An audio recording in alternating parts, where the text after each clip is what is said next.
कहते हैं ऊपर वाले की लाठी में आवाज़ नहीं होती, और लगता है अब यही लाठी बॉलीवुड के करण जौहर के ऊपर अपना असर दिखा रही है। क्योंकि करण जौहर पिछले कुछ दिनों से जिस तरह के पोस्ट कर रहे हैं सोशल मीडिया पर, उसे देखकर लगता है कि उन्हें बड़ी जोर की पड़ी है।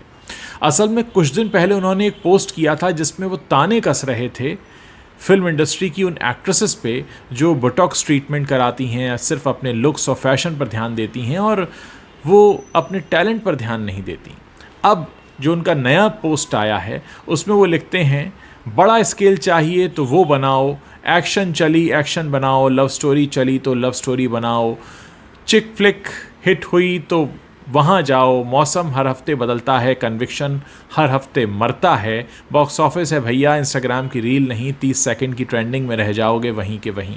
यानी कहीं ना कहीं उनको कुछ काट रहा है, कुछ चुभ रहा है, किसी ने कुछ कह दिया है, या उन्हें अपनी असलियत का एहसास हो गया है, या शायद करण जौहर के साथ वो हो रहा है जो पहले उन्होंने कई सारे आउटसाइडर्स के साथ किया है। कहते हैं सलमान खान की ना के बाद, सलमान खान ने उनकी फिल्म द बुल को ना कह दिया और उसके बाद से करारा झटका लगा है करण जौहर को, और वो ज़मीन पर आ गए हैं। क्योंकि अभी तक इंडस्ट्री को अपने इशारों पर नचाने वाले करण जौहर को अगर सलमान खान जैसा बड़ा स्टार मना कर देता है तो उन्हें अपनी उस असलियत का एहसास होने लगता है जो बरसों से थी, बस उन्हें पता नहीं थी। और इस तरह के जो पोस्ट आ रहे हैं वो ये बताते हैं कि इस समय करण जौहर बुरी तरह दिल जले हुए हैं। अब दिल किसने जलाया है, किसने किया है? लोगों का इशारा वैसे सलमान खान की तरफ है, और कुछ लोगों ने ये कहा है कि जैसा उन्होंने सुशांत सिंह राजपूत या बाकी के आउटसाइडर्स के साथ किया, अब समय आ गया है कि ऊपर वाले की लाठी की मार उन पर पड़े।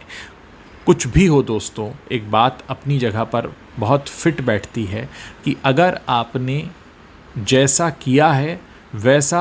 कभी ना कभी आपके सामने ज़रूर आता है। वरना सोचिए करण जौहर जो हमेशा फैशन, लाइफस्टाइल और अपने जिस तरह के पोस्ट के लिए वो जाने जाते थे, कभी कोई सोच सकता है कि वो करण जौहर फिल्म इंडस्ट्री की हीरोइंस के बोटॉक्स ट्रीटमेंट पर तंज कसेंगे और कहेंगे कि अपने एक्टिंग परफॉर्मेंस पे ध्यान दो,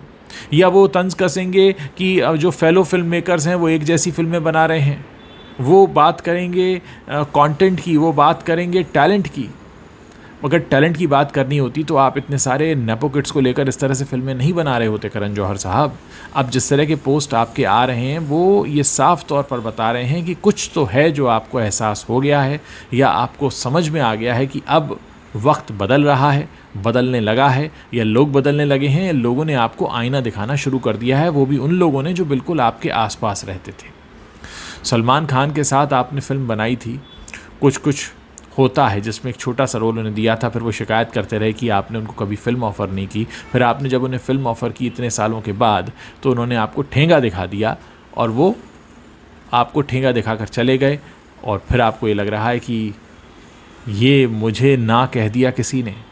यानी अब क्या मैं ज़मीन पर आ गया हूँ। और उसके बाद फिर इस तरह की पोस्ट आ रही हैं सामने। तो डेफिनेटली उम्मीद है कि वक्त ने आपको जो भी सिखाया होगा उससे आप सबक ज़रूर लेंगे और अपने आने वाले समय को और बेहतर बनाने की कोशिश करेंगे। लेकिन जिस तरह की पोस्ट आ रही हैं वो इतना तो बताती हैं कि कुछ तो है जो अब बदल गया है, और कुछ तो है जो अब करण जौहर को एहसास करा रहा है कि उन्होंने बहुत से लोगों के करियर के साथ खिलवाड़ किया है। कम से कम कुछ गलत मिसालें तो खड़ी की ही हैं कि किसी को सिर्फ इस बात के लिए मौका दे देना कि वो फ़लाँ फैमिली से आता है बिना उसका टैलेंट देखे, तो आप एक कम से कम समाज में एक गलत मिसाल खड़ी करते हैं। ठीक है, आपकी इंडस्ट्री है, आपका पैसा है, आपकी फ़िल्म है, आप किसी को भी लेके बना सकते हैं, लेकिन जब आप गलत मिसालें खड़ी करते हैं तो फिर कभी तो आपका भी वक्त आता है जब ऊपर वाला आपको बताता है कि आपने किस तरह की मिसाल लोगों के सामने खड़ी की थी। तो शायद कुछ ऐसा ही वक्त अब करण जौहर का आ चुका है। आप लोग इस बारे में अपनी क्या राय रखते हैं, मेरे इस वीडियो के नीचे कमेंट करके बता सकते हैं।